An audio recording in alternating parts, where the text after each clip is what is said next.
thing about autism, you got to be careful about autism rates going up.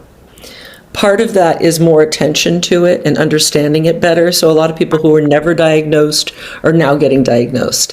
So there's an artifice to this higher number, especially people are trying, oh, we have to figure out what's causing it because suddenly all these people have it.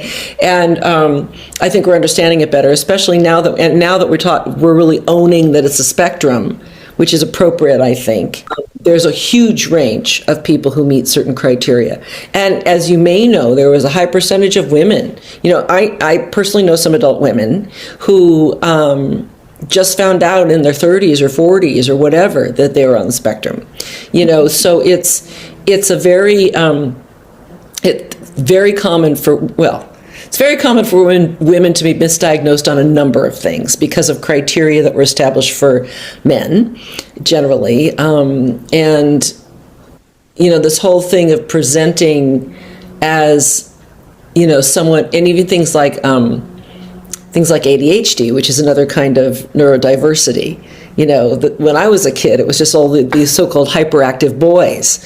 They're the ones that, but anybody who didn't fit that profile wasn't categorized as such. So now is our, for a number of different, situations, classifications, our understanding has gotten more complex and nuanced. There's going to be an increase in diagnosis.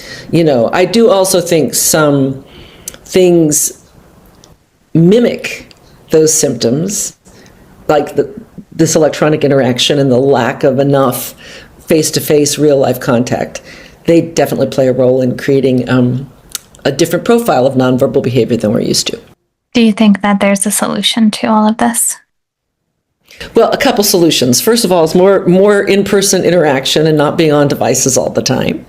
I'm actually, it's funny, I recently just launched this thing called Facial Expressions 101, which is just this really short tutorial for people, like a 30-minute tutorial, and it's like a really inexpensive offering. And I did that kind of just for like everyday knowledge, stuff that I think most people should have about the way certain facial expressions look. So that was really partly, is there a market for this? The market being everyday people, just everyday people. It might be something that's useful to scientists and artists and, whoever, but I partly had these kinds of folks in mind, tools for folks just to learn. Because on the one hand, it's knowledge that is, been consistent for humanity for a very long time. On the other hand, we are now living in situations that are different from the ones we evolved in, and we're not reinforcing that knowledge often enough. So I think there is a solution, training, just being around people more often rather than projections of people. And even if we've gotten really used to interacting this way, it is different from being face to face.